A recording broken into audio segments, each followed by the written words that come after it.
But without wasting much time, I would like to introduce the marketplace evangelist, Mr. Winrose Chifarimba. How are you doing? I'm doing great, Arake. Thank you for having me. It's always a pleasure. Yes. It's a pleasure. I feel like doing this, Yeah. Why, Arake? because I've had an amazing experience with you on the show. And I must say that, there are people that are given the gift of teaching.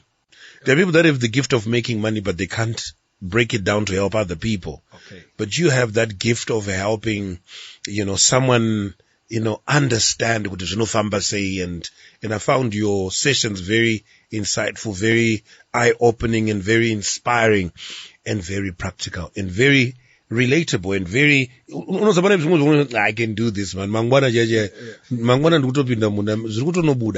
So I really enjoyed that. But tonight we want to look at business validation. Your number to come through is 0775897897. If you want to follow us as well on Facebook, Star FM, you can definitely be a part of our conversation. Drop us a comment as well. If you have any questions, experiences, feel free to come through and share with us on our Facebook page. That's Star FM. All right. So, Mr. Winrose, I want us to go in there because I feel like tonight we just want to spend a bit more time on this one here. Business validation. Yes, Arake, thank you so much. This is a very pertinent topic when we are looking at business idea validation, because not every business idea will become a success and win in the market. That's why we see that 90% of startups, they fail in the first year. And the major reason why startups fail in the first year is because of the lack of the knowledge or the implementation of the concept of business idea validation. One of the oldest and the wisest book in the world, the Bible, gives us a business formula on how to execute business ideas successfully. The Bible? Yes. Wow, that's interesting. Yes. Okay. In the book of Luke, chapter number 24, from verse 28, Jesus says, which of you intending to build a tower does not sit down first and counteth the cost and calculate the cost and see whether you have got sufficient resources to build it? Or lest happily you lay the foundation, then later on you realize that you don't have enough and the people will start laughing at you. The key word here is calculate. Yeah. Sit down, count the cost. Do you know the major mistake of many entrepreneurs is that the moment they conceive an idea, they have that epiphany, eureka moment. Yeah. The light bulb, they've got a flash of something. They want to rush immediately to go and implement that idea without sitting down.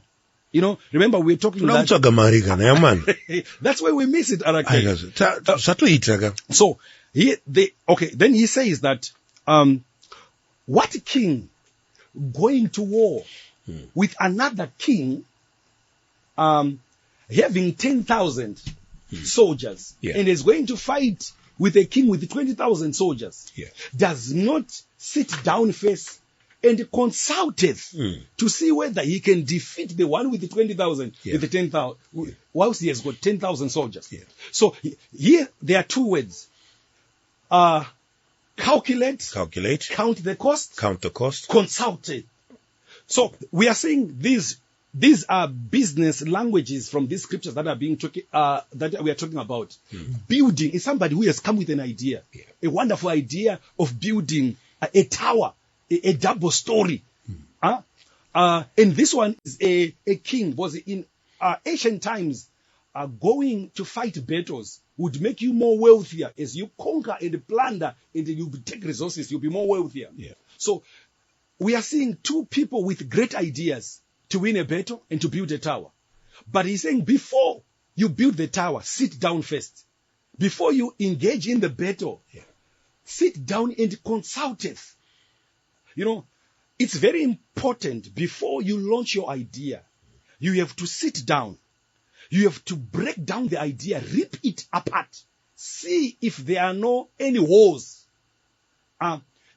We often say that entrepreneurs are risk takers, but the entrepreneurs are not people who just take, just dive aimlessly without putting their logic and their mind as they're taking risk.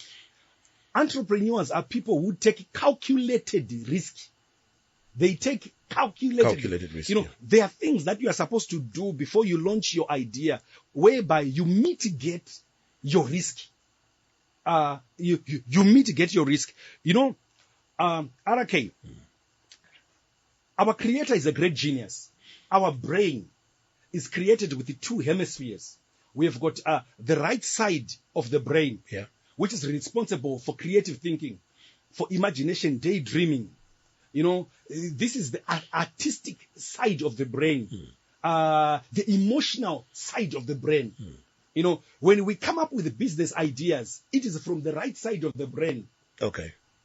Now, the brain also have got the left side of the brain, which is responsible for logic, for reasoning.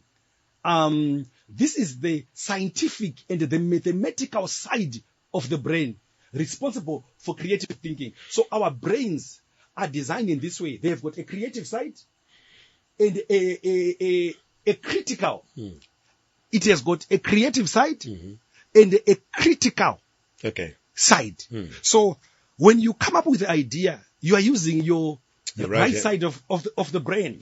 But before you implement that idea, God gave you a brain with the left side, which is the scientific, the mathematical side of the brain, which is supposed now to calculate, to consult, to make sure that this idea makes sense. An entrepreneur, when we look at an architectural engineer, an architectural engineer does not just waste ink and paper drawing a skyscraper built in the middle of the sea for the fun of it, without it coming to see the light of the day in the physical world. So he draws the plan with a transgenerational perspective and a feasibility mindset that the building one day will be able to outlast generations, storms, and so forth. So he infuses, apart from the majestic beauty that we see in the building, there is a physics, there is maths. He chooses the right kind of material to build something that lasts. So business is not just the art of just coming up with a fancy, nice ideas that will not pass the market test. So when you talk about the two sides that you're talking about, yes, left and the right hemisphere, is yes, that correct? Yes, you're right. Yeah. And we have people that then get into business and they haven't critically assessed. Is it that they are the right side, the creative side is the right side? Yes. Is domineering the left side? Or what is it? Is there an imbalance? Well, what would have happened if the critical has not kicked in? Okay, there have been many theories and philosophies about this left and right brain thing. But all that I stand with, and it has been proven, RK, God will not give you a brain with the two hemispheres so that you use only one side of the brain. Okay. The reason why you have got the creative and the critical side of the brain is so that you can use both. So that there has to be a synergistic effect. Okay. The benefits of having two brains is that when you come up with an idea, the idea is well dusted, swifted, or it's polished. Or it's a matter of maybe just this culture of looking for money, right? Like we mentioned, eureka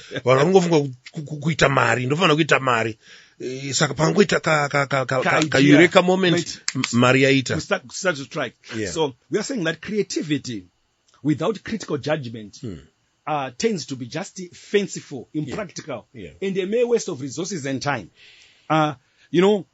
Why business idea validation, RK?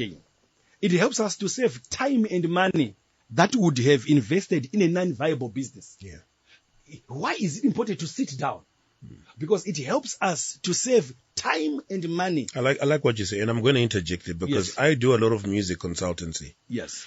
And I always say to a musician, don't come to me wa rekoda kudara. It's too late. Yes. Because you've invested your time, your resources, exactly. And wangoya. Usati, sit down.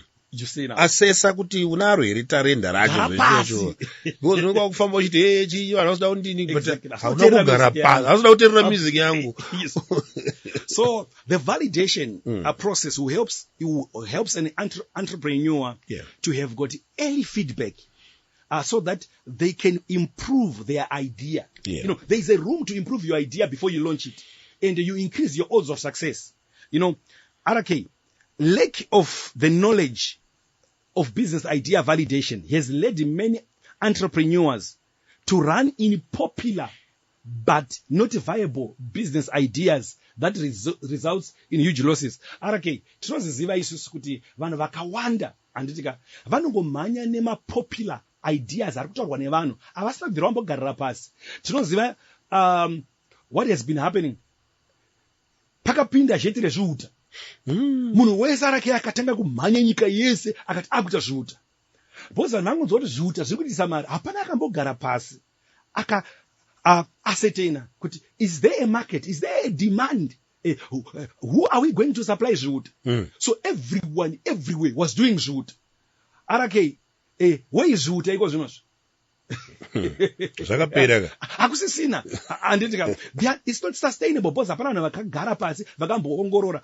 I loved one day when I was walking with my wife in town.